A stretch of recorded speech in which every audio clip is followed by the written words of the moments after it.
Hi friends, నేను Ratna Kumar. Welcome to my channel Ratna view.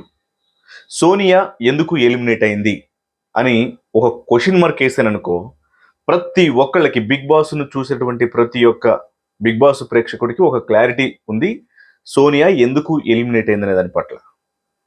ఇప్పుడు eliminate అవ్వగానే వాస్తవానికి ఏ కంటెస్టెంట్ అయినా సరే వచ్చి అసలు ఏం జరిగింది బిగ్ బాస్ లో ఏంది పరిస్థితి ఏంటి, అసలు ఎందుకు ఎలిమినేట్ అవ్వాల్సి వచ్చింది, ఆడియన్స్ ఏమనుకున్నారు, లేకపోతే లోపల పరిస్థితులు ఏంటి, వీటన్నిటికి సంబంధించి కూడా ఇంటర్వ్యూస్ అనేవి సెకండ్ డేనే ఇస్తూ ఉన్నారు. అంటే వాళ్ళు ఎలిమినేట్ అయి వచ్చినటువంటి తెల్లారే అందరికీ ఇంటర్వ్యూలు అవి ఇస్తూ ఉన్నారు.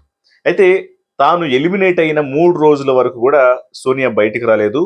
3 రోజుల తర్వాత బయటకు వచ్చి ఇప్పుడు అందరికీ ఇంటర్వ్యూలు ఇస్తుంది. తప్పలేదు. తన బిగ్ బాస్ ఎక్స్పీరియన్సెస్ గురించి చెప్పడంలో ఏమాత్రం తప్పలేదు.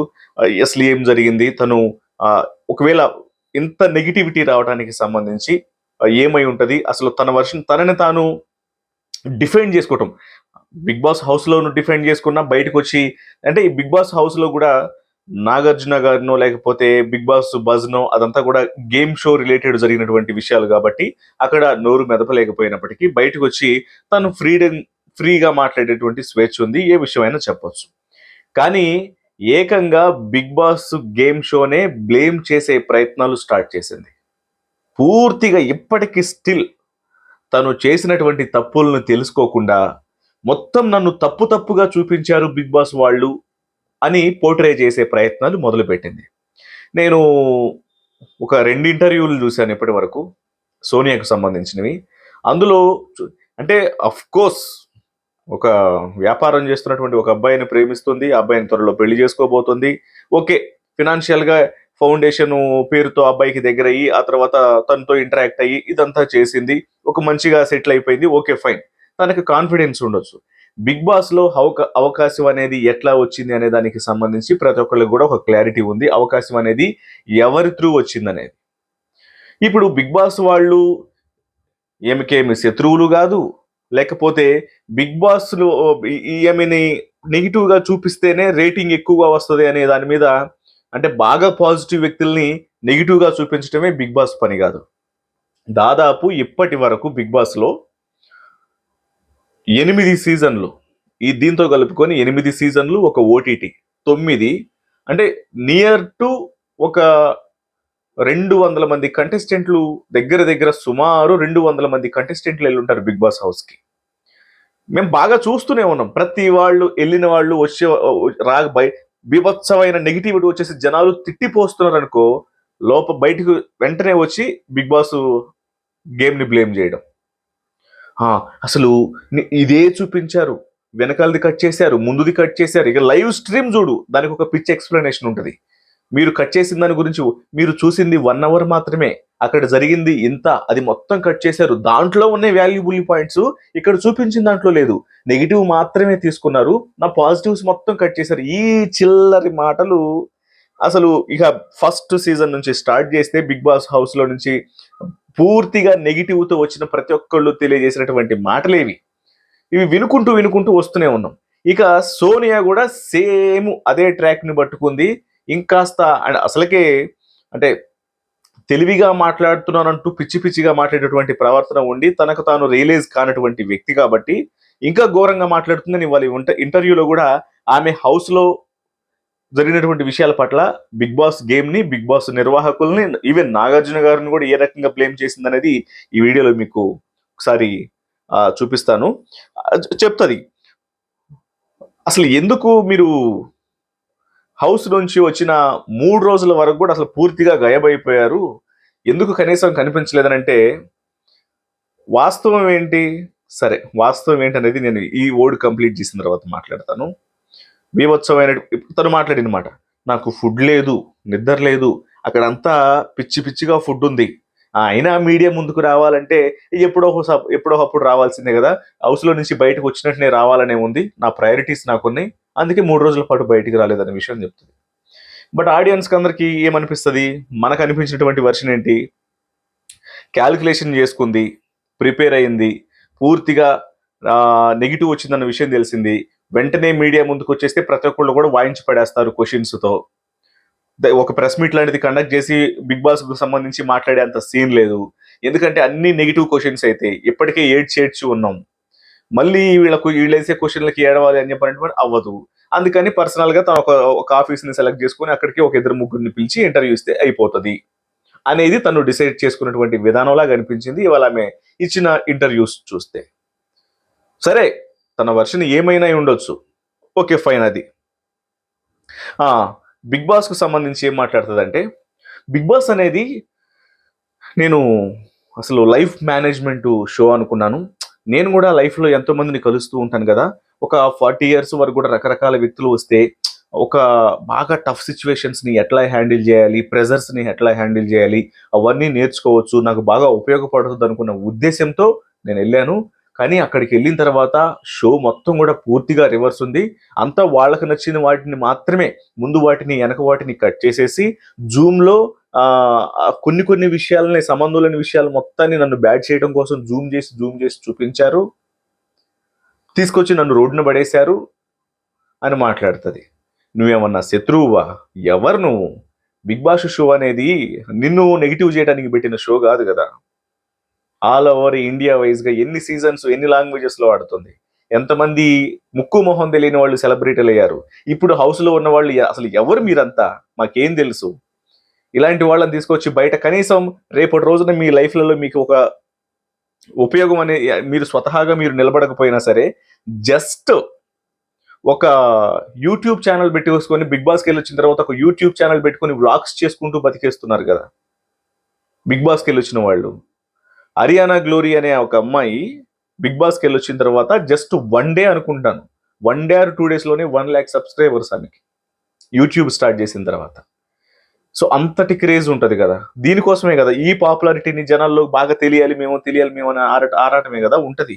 అలాంటిది అక్కడికి వెళ్ళిన తర్వాత నేను ఒకటి చేస్తే నువ్వు ఎట్లా బిహేవ్ చేసావు అనేది ఆడియన్స్ ప్రతి ఒక్కళ్ళకు కూడా చాలా క్లారిటీ ఉంది. చేసిన తప్పులు మొత్తానికి రియలైజ్ అవ్వకుండా ఇంకా బిగ్ బాస్ వాళ్ళే నన్ను తప్పుగా చూపించారని చెప్పని ఈ ఉల్టా హౌస్ ని, ఆ షోని డ్యామేజ్ చేసే ప్రయత్నాలు అనేవి ఈ పిచ్చికి పరాకాష్లాగా అనిపించింది నాకు. పృథ్వీ విషయంలో అడిగినప్పుడు పృథ్వీకి నిఖిల్కి మధ్య, మీ మధ్య హగ్గులు అవి ఇవి చూసినప్పుడు అసలు అది చూసిన వాళ్ళకి ఎవరికి కూడా అలా అనిపించలేదంటే, ముందు ఒకటి జరిగిందంట, వాళ్ళు కొన్ని విషయాలను డిస్కస్ చేసుకున్నారంట, తర్వాత కొన్ని విషయాలను డిస్కస్ చేసుకున్నారంట, ఆ మధ్యలోనే వాళ్ళని కన్సోల్ చేయడం కోసం అట్లా నిమర్టం చేసిందట, అట్లా హగ్ చేసుకుందట. ఆ హగ్గులు మాత్రమే కనీసం ముందేం జరిగింది వెనకేం జరిగింది అనేది ఎక్కడ చూడకుండా ఉన్నాం. లైవ్ స్ట్రీమ్ లేదా, లేకపోతే ఎపిసోడ్స్లో అయినా సరే ఒక ఎపిసోడ్ని కట్ చేసేటప్పుడు సీక్వెన్స్ అనేది మిస్ అయితే షో అనేది ఎంత డ్యామేజ్ అవుతుంది అనేది ఇక ఎడిటింగ్ చేసే వాళ్ళకి తెలియదా, లేకపోతే బిగ్ బాస్ని కండక్ట్ చేసే వాళ్ళకి తెలియదా? మొక్కలు మొత్తాన్ని తీసుకొచ్చేసి ఒక ఎపిసోడ్గా పెట్టేస్తే అసలు షో అనేది అర్థం కాదు, ఇక్కడ ఏదో జరుగుతుంది, దీన్ని ఏదో మిస్ చేశారని ఒక కనీసం ఆలోచన అనేది ఆడియన్కి రాదా? ఆ విధంగా వాళ్ళు ఎడిట్ చేస్తారా? లైవ్ స్ట్రీమింగ్లో ఏం చేస్తున్నారనే సంగతి మేము చూడట్లేదా? ఎందుకు ఇట్లాంటి పిచ్చి మాటలన్నీ? పృథ్వీనను అన్నా తమ్ముళ్లాగా ట్రీట్ చేసిందట, కానీ పిలవడం మాత్రమే చేయలేదంట. మనసులో అట్లా అనుకున్నప్పుడు పిలవాల్సి ఉండే. పైగా నిఖిల్కు ఏమైనా ఇస్తాను అన్నావు కదా, మరి అసలు నువ్వు సిగరెట్లు మానేస్తే ఏమైనా ఇచ్చేస్తా అని చెప్పాను, నువ్వు ఏమి ఇస్తానన్నావు అని అడిగితే, అదా అది నా పెళ్లికి చైన్ ఇద్దాం అనుకున్నా, చైన్ ఇస్తానన్నా, వాడికి రింగ్స్ ఏదో ఇస్తానన్నా పృథ్వీకి. సో అది నేను చెప్పింది, అది మేమంతా అదంతా డిస్కస్ చేసుకున్నాం. అక్కడ ఎంత పిచ్చోళ్ళం చేయటానికి కాకపోతే చూసేవాళ్ళని కానీ, లేకపోతే అసలు ఇక వినేవాడు ఎర్రోడైతే చెప్పేవాడు చెలరేగిపోయినట్లు, అక్కడ రే నువ్వు సిగరెట్లు మానేస్తే నీకేం కావాలంటే అది ఇస్తారా? అక్కడ అన్న ఇంటెన్షన్స్, అక్కడ చూసిన విధానం, ఎవడన్నా కనీసం ఏమే రింగ్స్ గురించి, చైన్స్ గురించి మాట్లాడింది బిఫోర్ అని అనుకుంటాడా? నేను తెలివిగా మాట్లాడుతున్నాను అనుకుంటే ఒక పిచ్చికి పరాకాష్ట వ్యక్తిలాగా అనిపిస్తుంది సోనియా. అసలు ఆడపులి అని గతంలో బిందు మాధవికి బయట వాళ్ళు పెట్టారు ఆడపులి అని. ఆమెను ఇన్స్పిరేషన్ గా తీసుకొని ఆమె లెక్కని నువ్వు కూడా ఏదో పాపులర్ అవ్వాలని ఆడపులి అని చెప్పని ఎవరన్నా అనాలి కానీ నీకు నువ్వే ట్యాగులు ఇచ్చేసుకొని ఆమెని రిఫ్లెక్ట్ చేయాలని చెప్పని ఆమెని కాపీ కొట్టేలాగా బిహేవ్ చేసే ప్రయత్నం చేసావు కదా నువ్వు అని అడిగినప్పుడు, లేదు లేదు, నాకు యాక్చువల్లీ బిందు మాధవి అంటే ఇష్టమే. కాకపోతే నన్ను బయట ఆఫీస్లో కావచ్చు, నా చుట్టూ ఉండేవాళ్ళు కాకపోవచ్చు, మా ఫ్యామిలీలో కూడా నేను ఏదైనా మాట్లాడితే బా వచ్చిందిరా పెద్ద పులి అంటారు. సో నన్ను అందరూ కూడా పెద్ద పులిలాగా ట్రీట్ చేస్తారు, ఆడపులి అని అంటారు, ఆడపులిలాగా నన్ను అట్లా ఫీల్ అవుతారు. అందుకే అట్లా అప్పటికి ఎందుకు అభయ్ కూడా అన్నాడు నన్ను ఆడపులి అని. బూతులు వస్తున్నాయి మళ్ళీ ఇంకా. ఎవరిని నన్ను అనేది ఆడపులి అని? జిత్తులు మారి నన్ను చెప్పమంటే జిత్తులు మారి నక్కని చెప్తాను. హౌస్లో నువ్వు బిహేవ్ చేసినటువంటి విధానానికి సంబంధించి మాట్లాడాలంటే. పైగా గైడెన్స్ ఇచ్చాను. గైడెన్స్ ఖచ్చితంగా చాలా మందికి నేను స్టూడెంట్స్తో ఇంటరాక్ట్ అవుతున్నాను, వాళ్ళతో ఇంటరాక్ట్ అవుతున్నాను, వాళ్ళతో ఇంటరాక్ట్ అవుతున్నాను, వాళ్ళందరికీ గైడెన్స్ ఇస్తానంటే అక్కడ నువ్వు చేసే వర్క్కు సంబంధించి బయట ఎట్లా ఉంటుంది, చేసే వర్క్కు సంబంధించి నీ యొక్క బిజినెస్ ప్రమోషన్లో భాగంగా ఎట్లా ప్రమోట్ చేసుకోవాలి, వాళ్ళకి సంబంధించి వాళ్ళకి నీతో ఉన్నటువంటి అవసరానికి సంబంధించి నీకు వాళ్ళతో ఉన్నటువంటి వాళ్ళని ఒక క్లయింట్ని కన్విన్స్ చేయడానికి సంబంధించి అది మీరు బిజినెస్ డీల్స్ అనేవి జరుగుతాయి కాబట్టి మీరు వాళ్ళని అంటే అది అది గైడెన్స్ ఇవ్వటం కాదు, వాళ్ళ వ్యాపారం కోసం అవతల వ్యక్తుల్ని అట్రాక్ట్ చేసే విధానం, అది గైడెన్స్ కాదు. గైడెన్స్ ఎట్లా అవుతుంది? సేమ్ అది అది అది సింపుల్గా చెప్పాలంటే మ్యానిపులేషన్. ఆమె ఏది మ్యానిపులేషను ఏది గైడెన్స్ అనే తేడా తెలియకుండా హౌస్లో అందరికీ నా గైడెన్స్ ఉపయోగపడ్డాయి, అందరికీ నా గైడెన్స్ ఇవ్వాల్సి వచ్చింది. ఎవడేమన్నాడు నేను గైడెన్స్? ఎవడు కోరుకున్నాడు నీ గైడెన్స్? నీ చెత్త గైడెన్స్ చూసే అటు ఒక పక్క హౌస్ మేట్స్కి నచ్చలేదు, ఆడియన్స్కి అసలే నచ్చకనే కదా బయటికి పంపించేసింది. ఇంకా నేను గైడెన్స్ ఇస్తే అందరూ తీసుకుంటారు, నేను ఇంకా గైడెన్స్ అని చెప్పని అనుకుంటే. కుక్కర్ విషయంలో సరదాగా అన్న విషయాన్ని ప్రొలాంగ్ చేశారని ఈమెనేమో సరదాగా అందట కుక్కర్ విషయంలో మా ఆకలి నీకు జోక్ అయిపోయింది అక్క అని బేబక్కని. ఆమెమో దాన్ని ప్రొలాంగ్ చేసిందంటే నువ్వు మాట అనేస్తే అవతల వాళ్ళకి లైట్ తీసుకోవాలి. నీ జోక్ ఇప్పుడు నువ్వు జోకులు తీసుకోవు, నీ జోకులు వేరే వాళ్ళు జోకేస్తే నీకు పడదు, నువ్వు మాత్రం ఆకలి మీద మా ఆకలి అంటే నీకు ఎంత చులకనా అని చెప్పని బ్లేమ్ చేసేలా మాట్లాడింది కాక ఆ బ్లేమ్ను ఒక జోక్ అని సరదాగా అన్నానని చెప్పని అంటావు. మరి అవతల వాళ్ళు ఏదైనా చేస్తే మాత్రం నాకు యాక్చువల్లీ జోకులు వేస్తే అది నాకు అది అది నేను తీసుకోలేను, అది నాకు నచ్చదు యాక్చువల్లీ నా మీద జోకులు వేస్తే, నాతో నా ఇంటెన్షన్స్ అది అని ఒక యాటిట్యూడ్తో చెప్పినంత మాత్రాన అంటే నువ్వు చేస్తేనేమో జోకు, అవతల వాళ్ళు చేస్తేనేమో నువ్వు తీసుకోవు. మరి ఏ రకమైనటువంటి బిహేవియర్నిది? హౌస్లో వాళ్ళందరూ కూడా బ్యాడ్ వర్డ్స్ మాట్లాడతారు, ఇట్లా ఓకే వాళ్ళు బ్యాడ్ వర్డ్స్ మాట్లాడతారు, నువ్వు బ్యాడ్ వర్డ్స్ మాట్లాడు, ఫైన్, అది బాగానే ఉంది.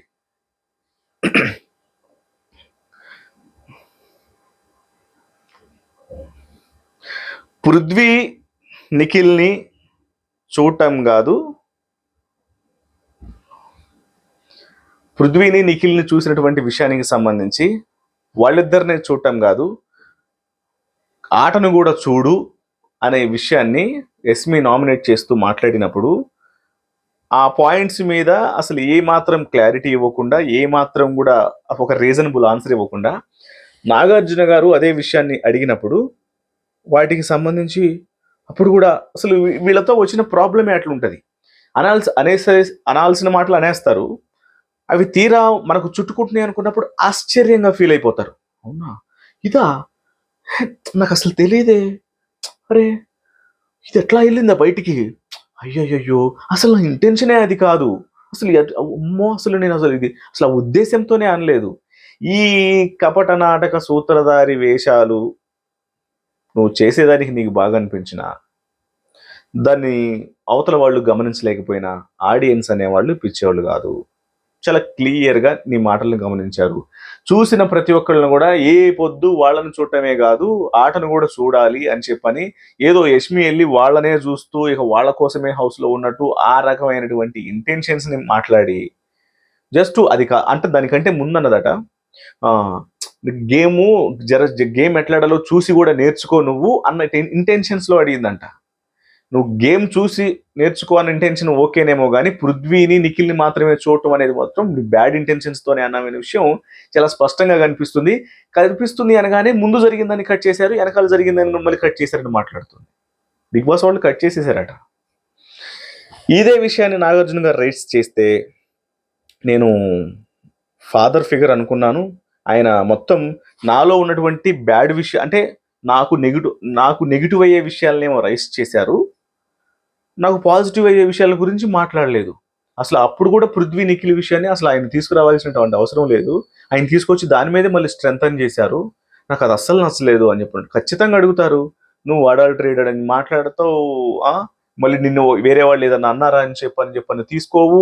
నువ్వు మాత్రం అనేసి దానికి నేను అసలు అలా అనలేదు, నేను జోక్గా నన్ను రకరకాల పేర్లు పెట్టేస్తే, నువ్వు చేస్తే సంసారం, వేరే వాళ్ళు చేస్తే ఇంకో చారం అని చెప్పనేది ఉండదు కదా. ఖచ్చితంగా ఇలాంటివి గమనించాలి.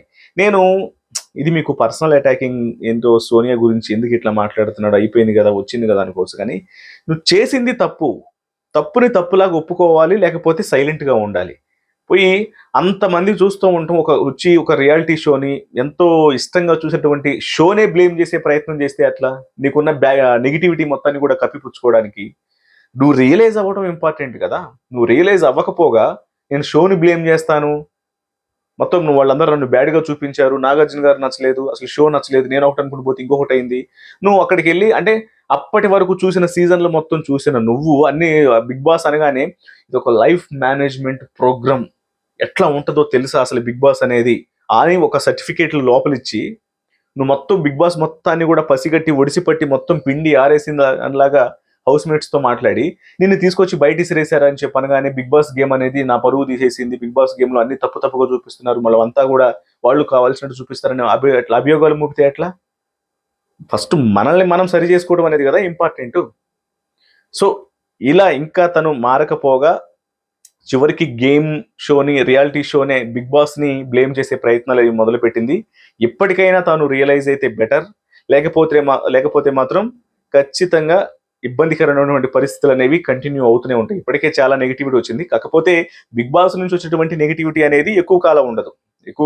అంటే వచ్చిన తర్వాత ఒక కొన్నాళ్ళు మాత్రమే అమ్మో ఇతన తిన అనుకుంటారు కానీ, బట్ వాళ్ళ సైడ్ నుంచి వచ్చే అవకాశాలు కావచ్చు, లేకపోతే రేపటి రోజున ఇంకా నయం, ఇప్పుడు ఇంకా అసలు వాళ్ళని బ్లేమ్ చేయకపోతే రేపటి రోజున షోస్ అవి జరుగుతాయి, వాటిలో అవకాశాలు అనేవి వాళ్ళు ఎట్లాంటి క్యారెక్టర్స్ అయినా సరే వాళ్ళు హౌస్లో ఎలా ఉన్నా సరే వాళ్ళు అక్కడ రెస్పెక్ట్ ఇచ్చేసి అవకాశాలు ఇస్తుంటారు బిగ్ బాస్ స్టార్ మాలో. అట్లాంటిది ఇప్పుడు ఏకంగా వాళ్ళనే బ్లేమ్ చేసి వాళ్ళనే రకరకాల మాటలనేసేస్తే ఆ రకమైన అంటే అఫ్ కోర్స్ నీ వ్యాపకం వేరు కదా అని చెప్పి వీళ్ళని బ్లేమ్ చేస్తే ఎట్లా? నాకు ఈ యాక్టింగ్తో పని లేదు, వాళ్ళ షోస్తో పని లేదు, వాళ్ళిటితో పని లేదు, నేను జస్ట్ ఏదో పాపులర్ అవ్వడం కోసం మాత్రమే ఒక ఇన్ఫ్లుయెన్స్ ఉపయోగించుకొని హౌస్లోకి వచ్చాను, అది బెడిసికొట్టింది కాబట్టి నాకు అవసరం లేదు కాబట్టి బిగ్ బాస్ వాళ్ళని ఎన్నైనా మాట్లాడతానంటే అది కరెక్ట్ కాదు. అది నీ బుద్ధికి రిఫ్లెక్షన్ లాగా మారింది అనేది నా అభిప్రాయం. ఎస్, మీకు ఏమనిపించింది ఇప్పుడు నేను చెప్పినటువంటి విషయాలు, ఆమె ఇంటర్వ్యూస్ చూస్తుంటే ఆమె బిహేవియర్ మీద మీ యొక్క అభిప్రాయాలు ఏంటంటే ఖచ్చితంగా కామెంట్స్ రూపంలో తెలియజేయండి. వీడియో నచ్చితే లైక్ చేయండి, షేర్ చేయండి, ఛానల్ని సబ్స్క్రైబ్ చేసుకోవడం మాత్రం మర్చిపోకండి. Thank you so much.